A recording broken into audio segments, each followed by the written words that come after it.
With legal updates and more, this is Pro Wrestling Central. My name is John, and you're watching the Wrestling Report.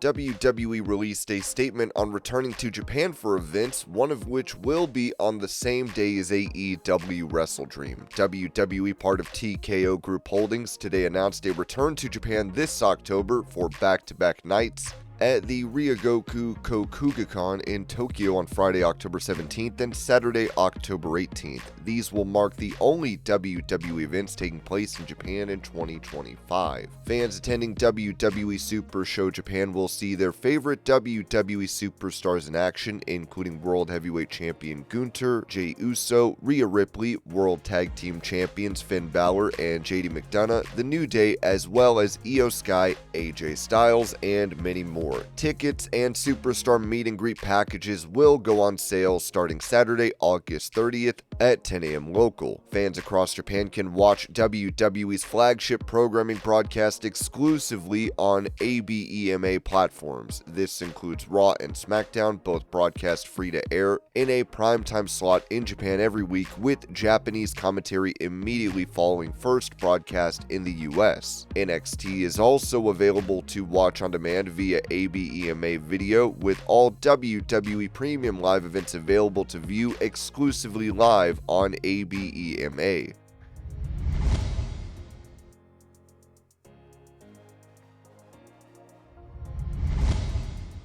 Recalling a conversation with the creative team about who should win the Men's Royal Rumble from earlier this year, Triple H said this on WWE Unreal. If the two options are Cena and Punk, I'd say Cena because this is his final year. I feel like he should play the hits. It's more of a classic moment in time. Hey, I remember John Cena's last year. He won the Royal Rumbles. That feels like to me, whereas I feel Punk could do Chamber. Michael Hayes added, I think in the case of Jey Uso, when somebody catches fire, they just catch fire. Sometimes you have to alternate all your plans. Who do we have on a roster that's hot, that hopefully is maybe new and fresh? All of a sudden, Jey Uso is checking all those boxes. Then you start and wonder, is that individual up to the task?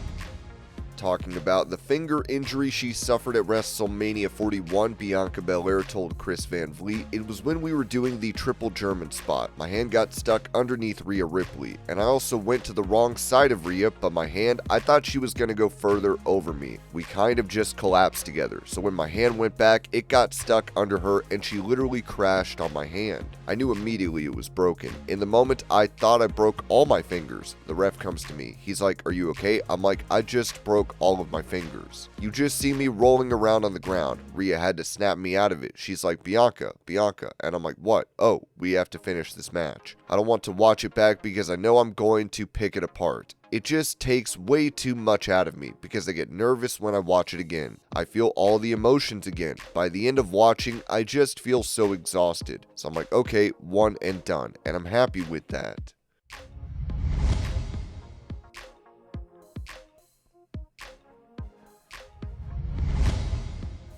Touching on the lawsuit involving Cody Rhodes, Ringside News wrote that the legal fight over the American Nightmare brand just took another step forward. On July 22nd, Judge Andre Barodi Jr. of the U.S. District Court in Los Angeles signed off on a joint motion giving WWE, Cody Rhodes, and Fanatics more time to respond to the lawsuit filed by musician Wesley Eisold. The new court schedule gives the defendants until September 26th to officially reply. A hearing over the motion to dismiss the case is now set for October 10th at 10 a.m., with a full case scheduling conference booked for October 31st. This all stems from a 2021 agreement where Eisold allowed Rhodes to use, but not register, the American Nightmare name for apparel. That deal came with very specific conditions. including that the only clothes and apparel that Runnels was allowed to sell had to prominently feature Runnels' name and likeness, or significant indicia of wrestling, which must be 75% or larger than the Runnels mark.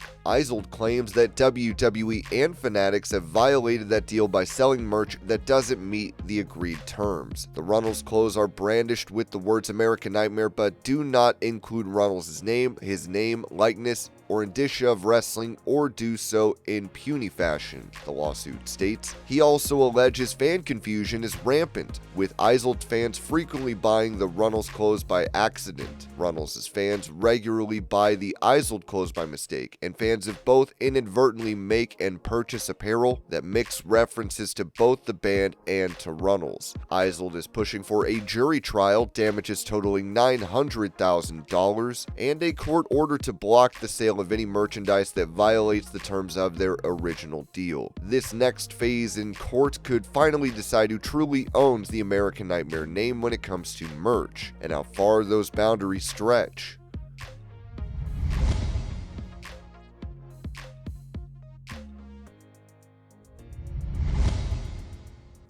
While Jey Uso defeated Gunther to win the World Heavyweight title at WrestleMania 41, there were discussions of a change in direction, as Triple H said this on WWE Unreal. WrestleMania, as you get closer to the end and where we stand a month out, you can't have people start losing their mojo, their confidence, or their passion for it. Something's always going to go wrong, but that can't be what stops you. Bruce Pritchard noted, "We've got to protect Jey. We've got to build him, protect him, and be really careful with what we do, because people are seeing it. Hey man, he's blowing it. You saw it. You saw he missed the dive." Michael Hayes added, "We've seen during this that the pressure's been getting to Jey quite a bit, make no mistake about it. It was off track for a couple of weeks and everyone was worried." Triple H said, "Maybe Jey was struggling because we said, we're gonna make you the guy. So we tell him, look, it didn't go the right way. If it keeps going like this when we get there, we're not gonna pull the trigger. We're gonna have to go the other way." Does that light a bigger fire under his ass, or does that make him fight for it? Bruce Pritchard added, "The victory at WrestleMania is not guaranteed. It's up to you to show us. You've got to turn it around quickly. I think we all know he can do it. Otherwise, we wouldn't be here. But again, it's up to him."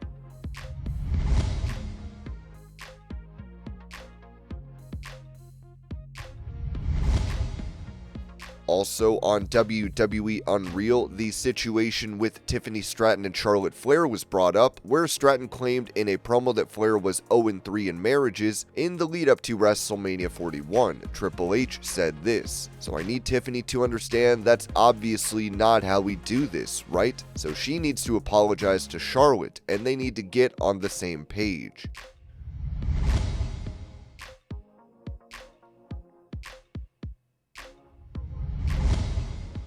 Providing more information on a lawsuit against WWE, Ringside News wrote that the legal war over the infamous Ring Boy scandal just escalated. 8 men suing WWE, TKO Group, and Vince and Linda McMahon have now fired off their formal opposition to the defendants' efforts to dismiss the lawsuit, arguing the abuse they suffered has direct ties to Maryland and that the wrestling empire failed to protect them. According to the latest filing via Post Wrestling on July 22nd in Maryland federal court, and lays out why the plaintiffs believe the case must stay in state. These men, whose names remain sealed to the public but are known to the defense, claim they were groomed and sexually assaulted by longtime WWE employee Mel Phillips. One of the plaintiffs also alleges abuse by legendary senior official Pat Patterson. Both men are now deceased. While WWE, TKO, and the McMahons want the case tossed on jurisdictional grounds, the plaintiffs push back hard by citing WWE's consistent footprint in Maryland. Their legal team detailed the company's long-standing presence in the state, which included hundreds of live shows and nearly 100 episodes of Tuesday Night Titans taped in the Baltimore suburb of Owings Mills between 1984 and 1986. The abuse happened in Maryland. WWE ran regular events here. The law that lets us seek justice is Maryland law, the plaintiffs argue. The defense's claim that the plaintiffs were never formal employees is also under fire. WWE says it had no duty to protect them because they were technically working for Phillips and not the company. But the plaintiffs' attorneys paint a different picture. Even if the Ring Boys weren't on the payroll, they were effectively workers. They were kids at company-run events under the care of WWE officials. WWE had a duty to protect them. They also allege WWE and the McMahons were aware of Phillips's misconduct as far back as the 1970s. Though he was let go in 1988, the filing states he was later brought back to work, a move that allegedly further endangered minors under WWE's watch. Another wrinkle in the legal fight comes from TKO, WWE's parent company. TKO argues it can't be sued for events that happened long before it existed. The plaintiffs responded by invoking successor liability, pointing out that TKO inherited WWE's legal baggage during the 2023 merger. They even used Linda McMahon's own legal filing against her. Linda McMahon refers to TKO as WWE's successor company. That means TKO owns the past two. If the judge agrees with TKO's position, the entity could be removed from the lawsuit, but the case would still continue against WWE and the McMahons. The plaintiffs are also asking for a chance to amend their complaint or request limited discovery if the court grants any of the defendants' motions. For now, the next big deadline is August 27th,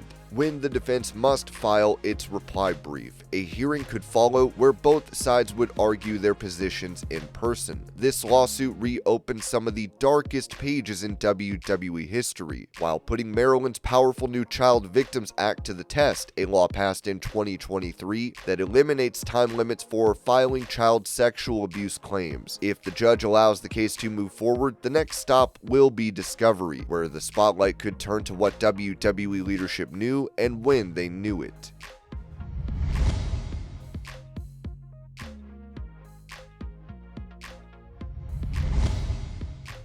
Vince McMahon was involved in a car accident, as details were provided by Ringside News. According to the official police crash report via TMZ, McMahon was driving his 2024 Bentley northbound on Route 15 in Westport when he rear-ended a 2023 BMW 430. The impact forced both vehicles into a wooden beam guardrail in the median. Things escalated further when debris from the wreck scattered into the opposite lane, striking a third vehicle, a southbound Ford Fusion. The force of the collision was intense enough to trigger the airbags in both McMahon's Bentley and the BMW. Fortunately, all three drivers were wearing seatbelts, and no injuries were reported. Still, the damage was substantial. All vehicles had to be towed from the scene, and roughly 30 feet of the guardrail was destroyed. McMahon was cited by authorities with a misdemeanor summons for reckless driving and falling too closely. He's now scheduled to appear in court late next month to address the charges. And this was your pro wrestling news update. I hope you're all having a great day. Thank you so much for watching, and I will see y'all later.